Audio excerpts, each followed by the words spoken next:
시즌 전반기를 마감 지을 더블헤더의 첫 경기가 마무리됐습니다. 이번 경기가 다가오기 직전에 페라리의 플로우 업데이트 소식이 있었고 이번 더블헤더에서 반등을 노리고 있음을 대대적으로 공개했습니다. 반면에 베르스타펜의 레이스 엔지니어인 남비아즈의 경우 개인 사유로 인해 레이스에 불참하게 됐고 그 대체자로 오랜 시간 동안 리카도의 파트너였던 사이먼 레니가 발탁됐습니다. 이번 주말 프랙티스 세션에 참가하는 루키 드라이버로는 그랑프리 개시 직전까지만 해도 F2 선두 자리에 올라와 있는 알렉산더 던과 페라리 주니어로서 올 시즌 두 번째 얼굴을 비추고 있는 디노 베가노비치가 있습니다. 베가노비치 같은 경우는 르클레르의 변경 전 차량을 탑승하고 해밀턴의 차량과 비교하는 과정을 거치는 걸로 예상됐고, 알렉스 던은 데이터 수집의 목적뿐만 아닌 승격의 가능성을 열어두기 위한 일종의 테스트 세션으로 여겨졌습니다. 프리뷰에서 말씀드렸듯이 최대한의 한계점을 뽑아내야 하는 곳이고 한계를 이탈하는 그 순간 사고로 이어질 수 있는 서킷이기 때문에 어느 정도의 타협점을 가지고 주행하는 모습을 보여줬습니다. 메르세데스의 상승세가 멈추지 않은 것으로 보였고 특히 가슬리와 자우버의 두 선수가 준수한 성적을 보여줄 수 있을 만한 빌드업 과정을 보여주었고, 알렉스 던이 처음 받은 기회에서 피아스트리에 아주 가까이 붙으면서 본인의 가능성을 여는 데 성공했습니다. 남은 두 개의 세션은 한계를 검증하기 위한 시간을 가졌고 모든 인원들의 기록이 점차 빨라졌지만 볼톨레토의 기록을 유심히 지켜볼 만했던 연습 세션이었습니다. 또한 유키의 빌드업 과정도 나름 준수하게 이루어진 것을 순위로서 나타내 보였습니다. Q1입니다. 세션 초반에 비교적 안전한 주행을 통해 기록을 먼저 작성해 나가는 모습을 보여주었습니다. 모든 드라이버가 1초 안팎의 격차만을 두며 나열되어 있었고 이 때문에 많은 드라이버들이 새 타이어를 끌어다 쓰는 Q1을 통과하기 위한 전략을 사용했습니다. 그렇게 모든 팀의 선수들이 얽힌 채로 결과가 나왔는데 최근 두 경기 연속 포인트 피니시를 차지했던 훌켄버그와 홈 그랑프리를 맞이한 레드불의 츠노다, 그리고 적어도 Q1은 통과하지 않을까 예상했던 사인스가 Q1에서 탈락하는 결과지를 받아들었습니다. Q1 탈락자는 스트롤, 오콘, 츠노다, 사인스, 훌켄버그입니다. Q2입니다. 첫 번째 플라잉 랩에서 1분 4초 초반대의 기록을 작성한 맥라렌 듀오였고 간당간당하게 탈락권에서 삶을 연명하는 메르세데스의 선수들도 있었습니다.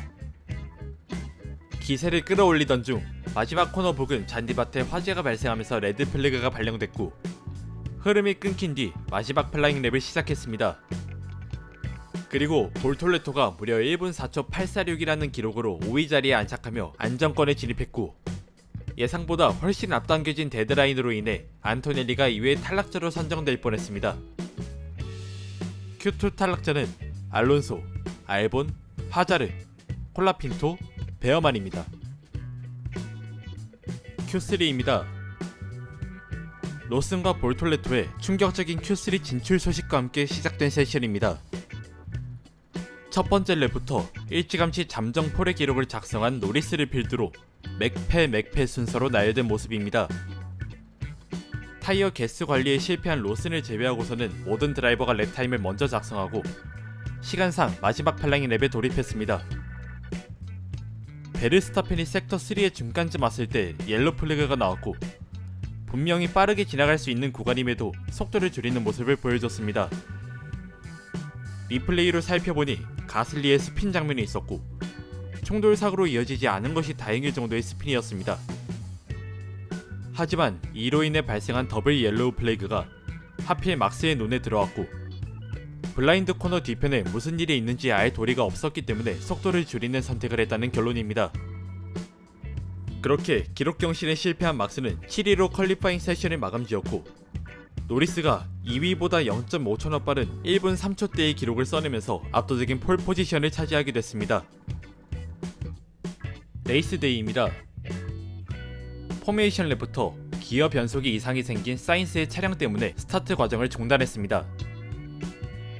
하지만 원인을 고친 뒤 포메이션 랩을 수행했지만 핀레인으로 돌아왔을 때는 비정상적으로 거대한 불꽃이 브레이크에서 나왔고 결국엔 브레이크가 쓸 수 없이 마모된 탓인지 스타트도 하지 못한 채 리타이어했습니다.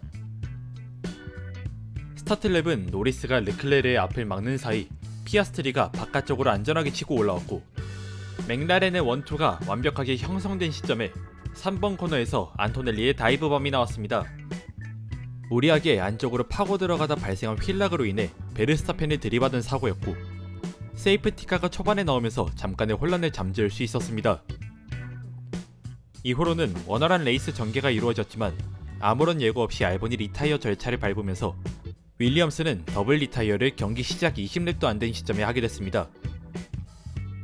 직후에는 노리스와 피아스트리의 더블 리타이어로 이어질 뻔한 배틀 장면과 볼톨레토가 가슬리를 젖혀내는 유리한 움직임을 볼 수 있었으며, 31랩에 4번 코너를 돌아 나오는 콜라핀토를 트노다가 들이받으면서 10초 페널티를 부여받았습니다. 최상위권의 선수들은 프리스탑을 노릴만한 기록 차이를 보여주었고, 프리스탑을 진행한 선수들 앞에 또다시 백마커 선수들이 보이는 시점이 찾아왔습니다. 그런데 이 상황에 블루플래그 대상자로서 보내주어야 하는 피아스트리를 트랙 밖으로 밀어내는 콜라핀토의 행동이 있었고, 위험했던 상황으로 인해 5초 페널티를 콜라핀토에게 부여했습니다. 이후 60랩이 됐을 때도 상위권에서의 변화는 기대하기 힘들었지만 중위권의 싸움은 치열할 것으로 예상됐습니다.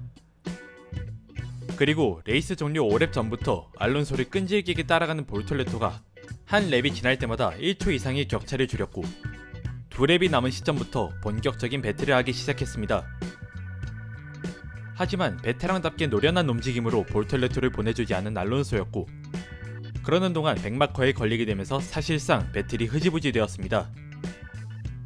그렇게 알론소와 볼톨레토의 사지지간 대결이 노리스의 체커 플래그와 함께 종료됐고, 맥라렌의 원투 피니시로 경기가 종료됐습니다.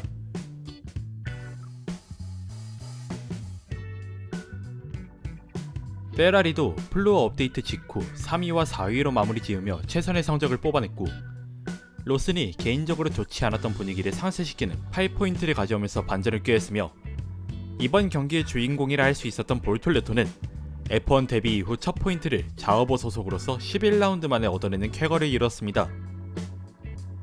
다른 선수들보다도 볼톨레토의 첫 포인트를 가장 먼저 축하하러 와준 선수 역시 알론소였고, 스승과 제자로서 최하위권도 아닌 포인트권 안에서 배틀했다는 것만으로도 스포츠의 매력을 느낄 수 있었습니다. 결과는 맥라렌의 원투, 페라리의 3, 4위, 자오버의 더블 포인트 피니시까지 호재가 가득했던 날이었습니다. 반대로 레드불은 홈 그랑프리에서 최후순위와 리타이어라는 성적표를 받아들었고, 윌리엄스 역시 두 선수 차량에 모두 문제가 생기면서 더블 리타이어를 레이스 초반에 하고 말았습니다. 드라이버 챔피언십 포인트 격차를 더욱 벌리면서 앞서 나가게 된 맥라렌의 두 선수고, 맥라렌은 시즌 전반기가 끝나기 전에 팀 도합 400포인트를 넘겼습니다. 또한 페라리와 메르세데스가 계속 엎치락뒤치락하고 있는 상황 속에 중하위권의 팀들도 전혀 꿀리지 않는 점수 차이로 경쟁하고 있습니다. 컨스트럭터 챔피언십의 맥라렌이 너무나 압도적입니다. 반면에 드라이버 챔피언십은 여전히 역전과 재역전의 가능성이 많이 열려있는 것이 사실이고, 프리뷰 썸네일의 주인공으로 썼던 레드불이 최악의 결과를 가지게 된 것은 굉장히 유감이라는 말밖에 할 수 없습니다. 이번 경기 리뷰 내용은 여기까지입니다. 다음 경기는 많은 선수들의 홈 그랑프리 격전지가 될 수 있는 영국의 실버스톤입니다. 프리뷰에 소소한 내용 담아올 것을 말씀드리면서 영상 여기서 마무리하겠습니다. 시청해주셔서 감사합니다.